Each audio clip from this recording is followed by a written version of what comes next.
The sun hung like a merciless eye in the bleached sky above the Broken Arrow Ranch, its heat pressing down on the cracked earth with the weight of divine judgment.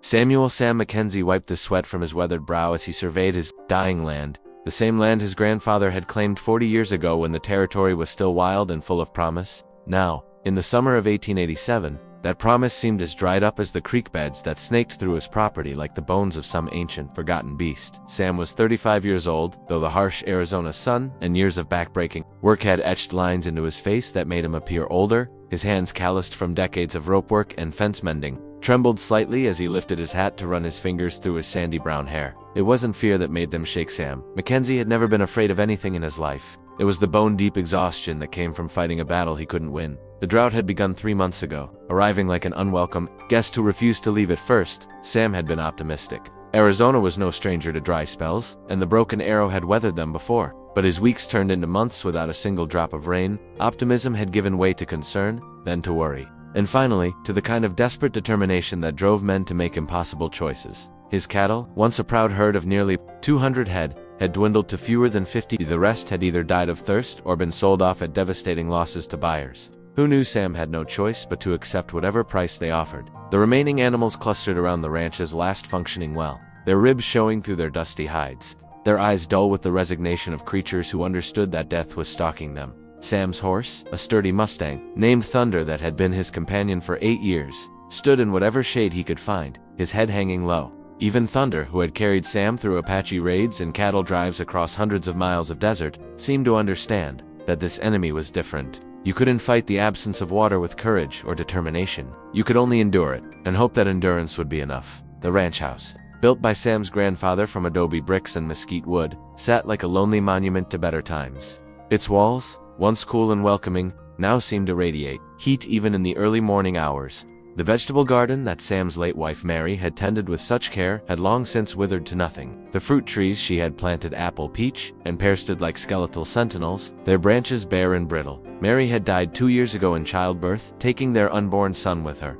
Sam had buried them both on a hill overlooking the ranch, where Mary had loved to sit and watch the sunset paint the mountains purple and gold. Since then, Sam had thrown himself into the work of the ranch with an intensity that worried his few remaining neighbors. He worked from before dawn until well after dark, as if constant motion could somehow fill the emptiness that Mary's death had left behind. Now, with the drought threatening to destroy everything he and Mary had built together, Sam felt that emptiness expanding like a physical presence in his chest. He had always been a man of few words, preferring action to conversation. But lately, he found himself talking to Mary's grave, sharing his fears and frustrations with the woman who could no longer answer. "Don't know what to do, Mary?" he had whispered just that morning, kneeling beside the simple wooden cross he had carved with her name. "Your daddy always said this land would provide, but I'm starting to think maybe he was wrong. Maybe some places just ain't meant for folks like us." The nearest town, Copper Creek, was a day's ride to the east, and Sam made the journey once a week to check for mail and buy what supplies he could afford. The town was struggling, 2 businesses closing, families packing up and heading back east or further west to California. The territorial government had promised aid, but promises didn't water cattle or fill empty wells. Sam's closest neighbor, an elderly Mexican rancher named Eduardo Vasquez, lived 15 miles to the south. Eduardo's family had been working the land for generations, long before the Americans had arrived, and he possessed a deep understanding of the desert's rhythms that Sam respected. But even Eduardo, with all his knowledge and experience, was struggling. When Sam had ridden over to check on him the previous week, he had found Eduardo sitting on his porch, staring out at his own dying land with the hollow expression of a man watching his world end. "The old ones, they tell stories," Eduardo had said, his voice barely above a whisper. "Stories of times when the earth was angry, when the sky forgot how to cry. They say such times test a man's spirit, see if he is worthy of the land's gifts, and if he ain't worthy." Sam had asked. Eduardo had shrugged, a gesture that seemed to carry the weight of centuries. "Then the land takes back what it gave." As Sam stood now in the blazing afternoon sun, Eduardo's words echoed in his mind. Was he worthy of this land? Had he somehow failed the test he didn't even know he was taking? He thought of his grandfather, Jonas McKenzie, who had claimed this land when it was still Apache territory, who had fought off raids and survived floods and droughts and every other challenge the desert could throw at him. Jonas had been a hard man, shaped by a hard land, but he had also been fair. Sam remembered the stories his father had told about Jonas's dealings with the Apache tribes, how he had always tried to negotiate before resorting to violence, how he had sometimes shared water and food with Apache families passing through during harsh winters. "The land don't belong to nobody," Jonas used to say. "We're all just borrowing it for a while." But those days were gone. The Apache had been driven onto reservations, their ancient ways of life destroyed by the relentless advance of American civilization. The few who remained free were considered outlaws, hunted by the army and territorial militias. Sam had no quarrel with the Apache. He understood that they were fighting for their survival, just as he was fighting for his butt. He also knew that the world had changed in ways that made the old accommodations impossible. The well that had sustained the Broken Arrow Ranch for 40 years was now producing barely a trickle. Sam had to lower the bucket deeper each day, and even then, he was lucky to draw up enough water for his remaining cattle and his own basic needs. He had stopped bathing regularly, stopped washing his clothes, stopped doing anything that wasn't absolutely essential for survival. His food supplies were running low as well. The general store in Copper Creek was charging premium prices for everything, and Sam's credit was nearly exhausted. He had been living mostly on beans and hardtack, supplemented by the occasional rabbit or quail he could shoot. But even the wildlife was suffering from the drought, and game was becoming increasingly scarce. Sam's financial situation was desperate. The bank in Tucson held the mortgage on the ranch, and the payments were due at the end of each month. He had already missed 2 payments, and the bank president, a cold-eyed man named Harrison Blackwood, had made it clear that his patience was limited. "Business is business, McKenzie," Blackwood had said during their last meeting. "I understand. You're having difficulties, but the bank has obligations to its depositors. We can't carry bad debts indefinitely." Sam had tried to explain about the drought, about the cattle he had lost, about the wells that were running dry all across the territory. But Blackwood had listened with the detached expression of a man who saw human suffering as merely another column of numbers in his ledger books. "Perhaps you should consider selling," he had suggested. "Cut your losses while you still can." The idea of selling the ranch, of abandoning everything his family had built, was like a knife in Sam's heart. This land held every memory he had of Mary, every dream they had shared for their future together. Her grave was here, and the thought of leaving her behind was unbearable. But as the drought continued and his resources dwindled, Sam was beginning to wonder if he would have any choice. That evening, as the sun finally began its descent toward the western mountains, Sam sat on his porch and tried to plan for the next day. He had enough water for perhaps another week if he was careful. After that, he would have to make the difficult decision about which of his remaining cattle to let die first. The thought made him sick, but he had to be practical. Some of the animals were stronger than others, more likely to survive if the rains ever came. As darkness fell, Sam lit a single candle to conserve his dwindling supply of lamp oil. He pulled out a piece of paper and began writing a letter to his cousin in Colorado, a letter he had been putting off for weeks. James McKenzie had written several times, urging Sam to come north where there was still water and opportunity. "The ranch life is finished in Arizona," James had written in his last letter. "Come to Colorado while you still can. I can get you work with the railroad, good steady pay." Sam had resisted the idea, clinging to the hope that the drought would break, that the rains would come and restore his land to life. But hope was a luxury he could no longer afford. As he began to write, his hand shook slightly, not from exhaustion this time, but from the emotion of admitting defeat. "Dear James," he wrote, "I reckon you were right about Arizona. The drought has got me beat, and I'm thinking it might be time to head north. The bank will take the ranch anyway if I can't make the payments, so maybe it's better to leave on my own terms." He paused, staring at the words he had written. They seemed to mock him, these admissions of failure written in his own hand. Sam crumpled up the paper and threw it into the cold fireplace. He wasn't ready to give up yet, not while there was still water in the well, not while there was still breath in his body. But as he blew out the candle and prepared for bed, Sam couldn't shake the feeling that he was fighting a battle that had already been lost. The land that had sustained his family for 2 generations was dying, and he was dying with it. Tomorrow would bring another day of blazing sun and empty sky. Another day of watching his dreams crumble like the parched earth beneath his feet. What Sam didn't know was that tomorrow would also bring a test that would challenge everything he believed about survival, compassion, and the mysterious ways that the universe sometimes rewards those who choose mercy over self. In the vast emptiness of the Arizona desert, where death seemed to lurk behind every rock and shadow, an encounter was approaching that would change not just Sam's life, but his understanding of what it truly meant to be worthy of the land's gifts. The morning of August 15, 1887, dawned with the same merciless clarity that had greeted Sam McKenzie for the past 93 days. The sun rose like a ball of molten copper, casting long shadows across the cracked earth of the Broken Arrow Ranch. Sam had been awake since before dawn, as was his habit, checking on his remaining cattle and drawing what little water he could from the failing well. As he worked, Sam tried not to think about the letter he had started writing to his cousin the night before. The words had felt like a betrayal of everything his grandfather had built, everything Mary had loved about this place. But practical considerations were beginning to outweigh sentiment.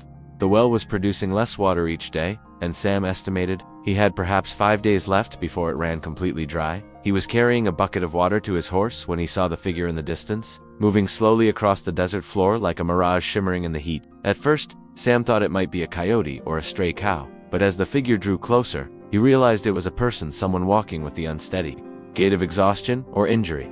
Sam set down the water bucket and shaded his eyes with his hand, trying to get a better look. The figure was still perhaps a mile away, but even at that distance, Sam could see that whoever it was in serious trouble. The person's movements were erratic, stumbling and weaving like someone who was barely conscious. Without hesitation, Sam saddled Thunder and rode out to investigate. As he drew closer, he could see that the figure was an Apache woman, probably in her 60s, wearing traditional dress that was now torn and stained with dust and what looked like dried blood. She was walking barefoot, her feet cut and swollen from traveling over the rocky desert terrain. When Sam was still 50 yards away, the woman collapsed to her knees, then fell forward onto her hands. Sam spurred Thunder into a gallop, reaching her side just as she crumpled completely to the ground. He dismounted quickly and knelt beside her, checking for signs of life. The woman was still breathing, but barely. Her lips were cracked and bleeding from dehydration, her skin was hot and dry to the touch, and her eyes, when she managed to open them, were unfocused and glazed. Sam had seen enough men die of thirst during his years in the desert to recognize the signs. This woman was very close to death. "Ma'am," Sam said softly, not sure if she could understand English. "Ma'am, can you hear me?" The woman's eyes fluttered open, and for a moment they seemed to focus on Sam's face. She tried to speak, but only a hoarse whisper emerged from her parched throat. Sam leaned closer, trying to make out her words. "Water," she whispered in heavily accented English. "Please, ... water." Sam's heart clenched. He had brought his canteen with him, containing perhaps a pint of precious water that represented a significant portion of his remaining supply. But looking at this dying woman, he didn't hesitate. He uncapped the canteen and gently lifted her head, helping her take small sips. The woman drank greedily at first, then Sam pulled the canteen away. "Easy," he said. "Too much too fast will make you sick." As the woman's condition stabilized slightly, Sam was able to get a better look at her. Despite her age and current condition, there was something regal about her bearing, something that suggested she had once been a person of importance. Her dress, though now tattered, showed signs of intricate beadwork and careful craftsmanship. Around her neck hung a necklace of turquoise and silver that looked very old and very valuable. "What's your name?" Sam asked, offering her another small sip of water. "AIYANA," the woman replied, her voice still weak but clearer now. "AIYANA NAALNISH?" Sam didn't recognize the Apache words, but he could see intelligence returning to the woman's eyes as the water began to revive her. "How long have you been walking?" he asked. AIYANA held up 3 fingers, then made a gesture that Sam interpreted as meaning days. 3 days without water in the desert heat would kill most people, and Sam marveled that this elderly woman had survived as long as she had. "Where were you trying to go?" Sam asked. AIYANA pointed toward the mountains to the north, where Sam knew there was a small Apache reservation. It was at least 40 miles away, an impossible distance for someone in her condition to cover on foot. "My ...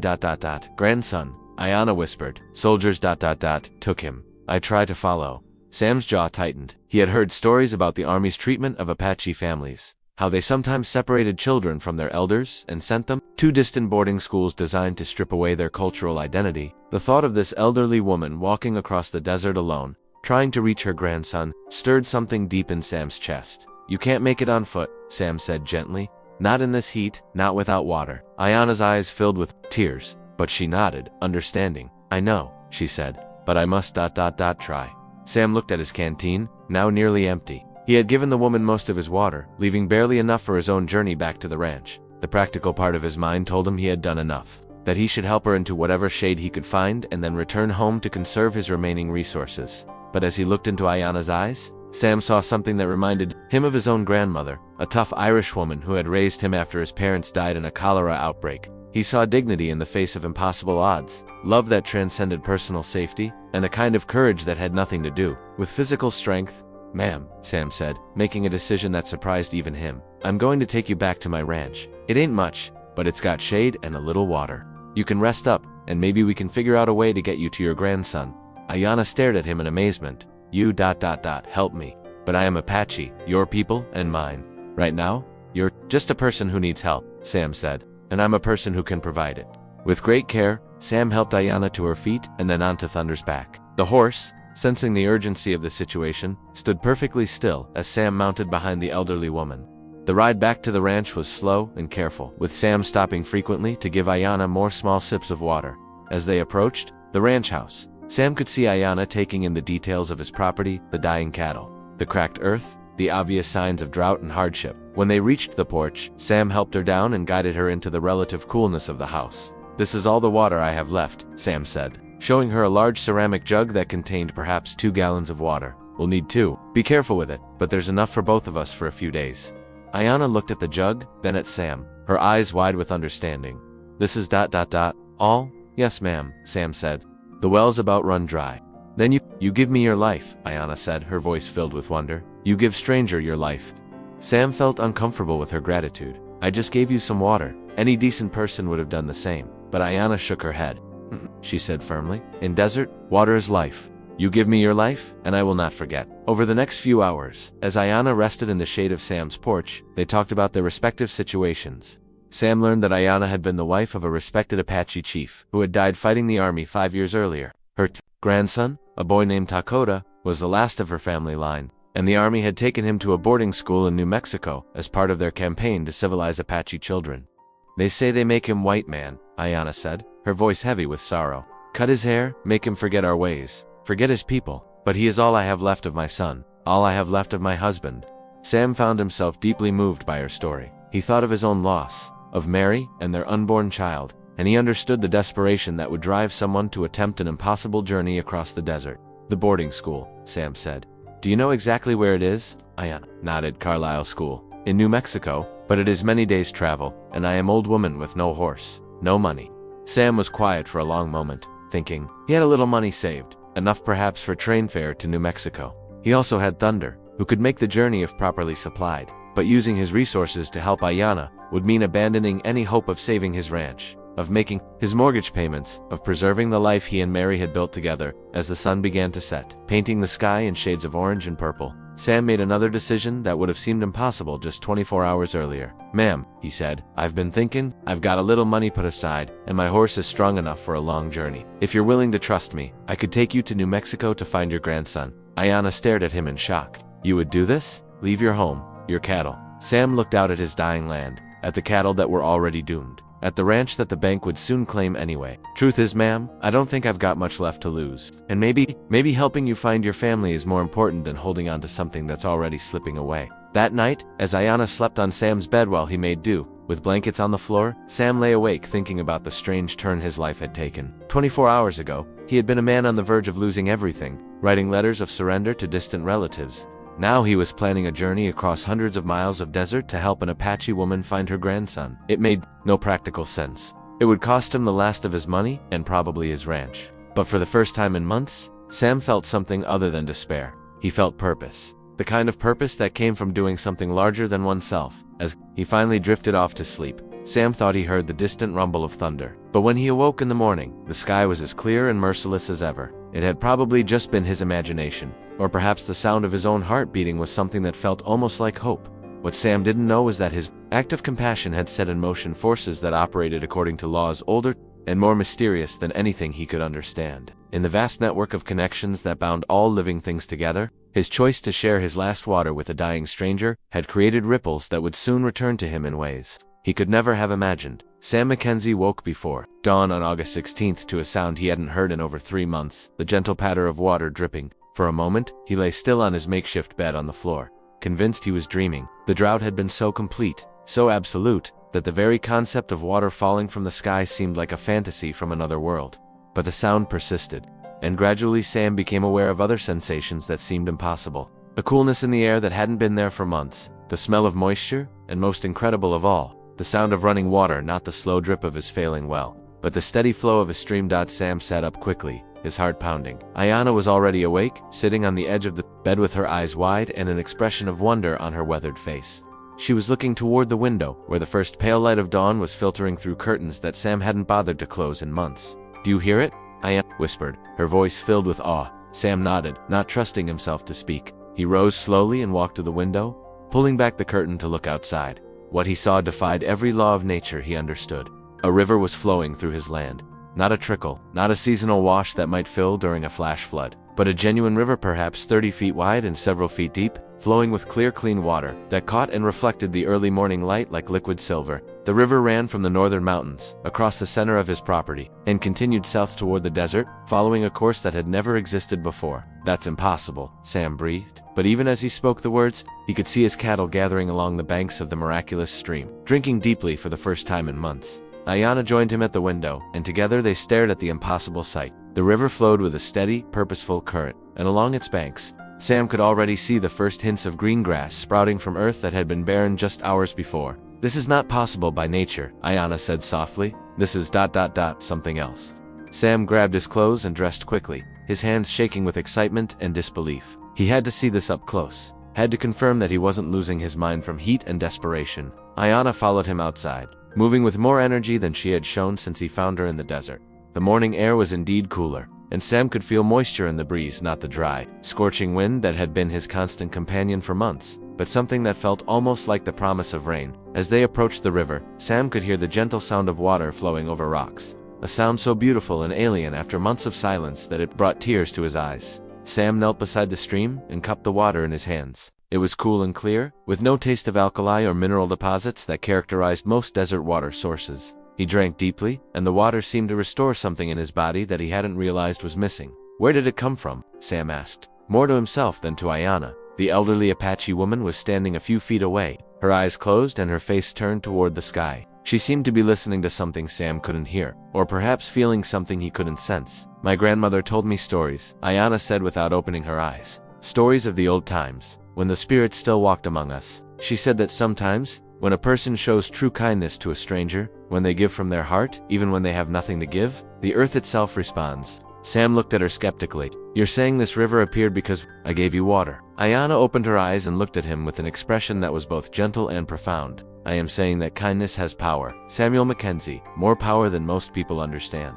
As the sun rose higher, Sam began to explore the length of the river that crossed his property. It seemed to emerge from a spring in the foothills of the northern mountains, a spring that definitely hadn't existed the day before. The water flowed steadily across his land, creating a green corridor of life in what had been a wasteland. His cattle, which had been listless and dying just yesterday, were now energized and alert. They drank from the river and began grazing on the grass that was already beginning to sprout along its banks. Sam counted them and realized with amazement that even some of the animals he had thought were already dead were now standing and moving toward the water, but the miracle didn't stop with the river. As the morning progressed, clouds began to gather in the sky, real clouds, heavy with moisture, not the thin wisps that had mocked him for months. By noon, a gentle rain was falling, the first precipitation the land had seen since May. Sam stood in the rain with his arms outstretched, letting the water soak through his clothes and wash away months of dust and despair. AIYANA stood beside him, her face turned upward, tears of joy mixing with the raindrops on her cheeks. "This changes everything," Sam said, his voice filled with wonder. "The ranch, the cattle, everything I thought I'd lost." "Yes," AIYANA agreed, "but it changes more than that." Over the following days, word of the miracle at the Broken Arrow Ranch spread throughout the territory. Neighbors who had been struggling with their own drought-related problems came to see the impossible river, and many asked if they could water their animals from its banks. Sam welcomed them all, sharing the miraculous gift as freely as it had been given to him. Eduardo Vasquez was among the first visitors, arriving with his own small herd of cattle and an expression of amazement that matched Sam's own. "Amigo," he said, shaking his head in wonder, "in all my years, I have never seen such a thing. The old ones, they would say, this is a sign." "A sign of what?" Sam asked. Eduardo smiled. "That you have been found worthy." News of the river also reached Copper Creek, and soon Sam had visitors from the territorial government, scientists from the university in Tucson, and even a reporter from a newspaper in Phoenix. They all came seeking rational explanations for the appearance of the river, but none of their theories could account for the simple fact that a substantial water source had appeared overnight in an area where geological surveys had never indicated the possibility of such a thing. Dr. William Harrison, a geologist from the university, spent 3 days studying the river and its source. "It's unprecedented," he told Sam. "The spring appears to be tapping into an underground aquifer that we never knew existed. But don't just suddenly connect to the surface like this. There should be evidence of geological activity, seismic events, something to explain the change." "Maybe some things don't need explaining," Sam suggested. Dr. Harrison looked at him with a skeptical expression of a man of science. "Everything has an explanation, Mr. McKenzie. We just haven't found this one yet." But Sam was beginning to understand that some explanations lay beyond the realm of science. As he watched AIYANA each morning, performing what she called gratitude ceremonies beside the river, he began to sense that the miracle was connected to something larger than geological forces or underground water tables. The transformation of his land continued day by day. The grass along the river grew thick and green, providing excellent grazing for his cattle.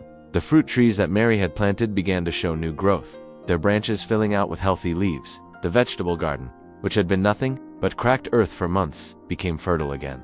and Sam was able to plant crops that would sustain him through the coming winter. Most importantly, the financial pressure that had been crushing him began to ease. With his cattle healthy and his land productive again, Sam was able to negotiate with the bank for more favorable terms on his mortgage. Harrison Blackwood, the cold-eyed bank president, was forced to acknowledge that the Broken Arrow Ranch was once again a viable operation.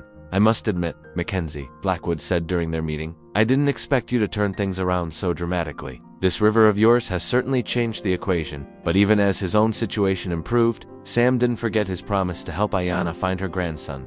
2 weeks after the river appeared, when his ranch was stable and his cattle were thriving, Sam prepared for the journey to New Mexico. "You don't have to do this," Ayanna told him. "You have given me so much already. The water, the shelter, the chance to see this miracle. I cannot ask for more." "You're not asking," Sam replied. "I'm offering. A promise is a promise, and I intend to keep mine." The journey to the Carlisle School in New Mexico took 8 days, traveling by train from Tucson. Sam had never been so far from his ranch, and he found himself amazed by the diversity of landscapes they passed through. But nothing he saw was as beautiful to him as the sight of his own land.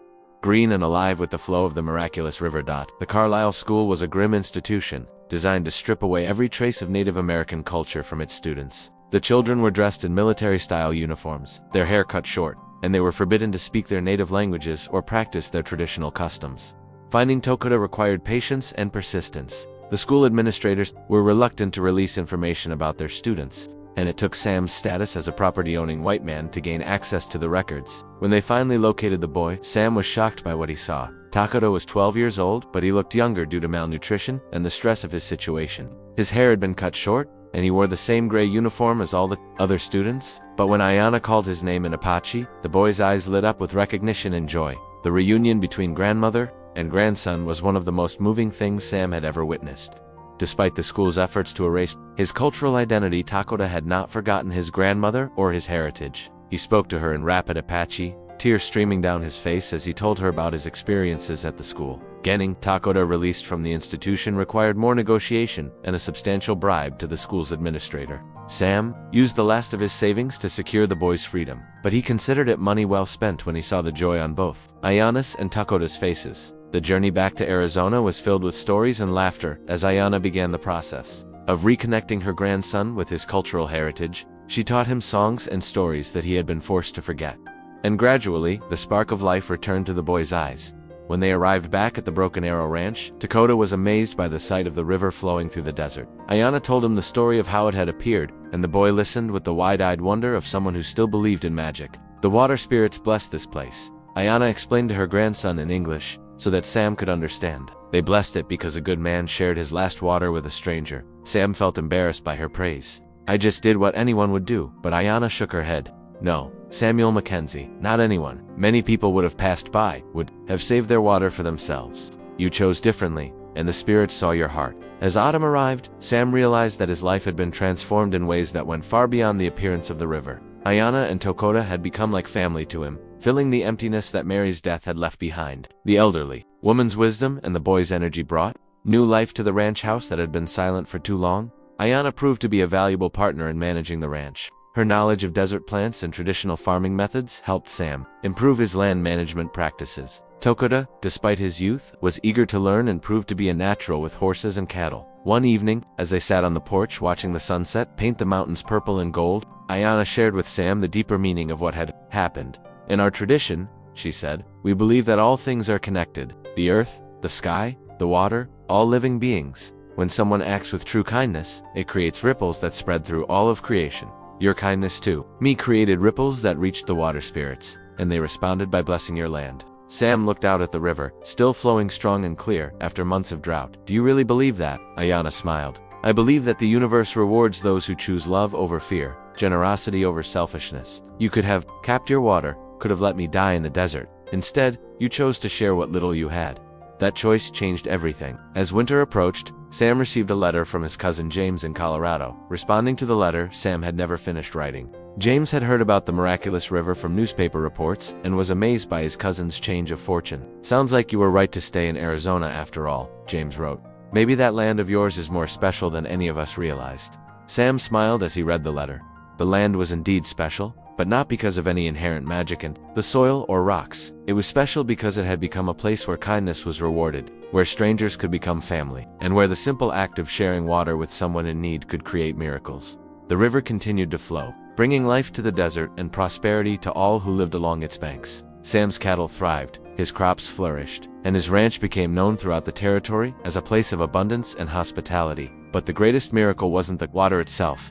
It was the transformation of a lonely, grieving man into someone who understood that true wealth came not from what you possessed, but from what you were willing to give away. In sharing his last water with a dying stranger, Sam McKenzie had discovered that the Benoris operated according to laws of compassion and reciprocity that were more powerful than any force of nature. And in the high desert of Arizona, where the sun still blazed with merciless intensity and the mountains still stood like ancient sentinels, a river flowed where no river had ever flowed before, carrying with it the promise that kindness, once given freely, would always find its way back to the giver. The end. Disclaimer: this story is completely fictional and created for entertainment purposes. Any resemblance to real people, places, or events is purely coincidental.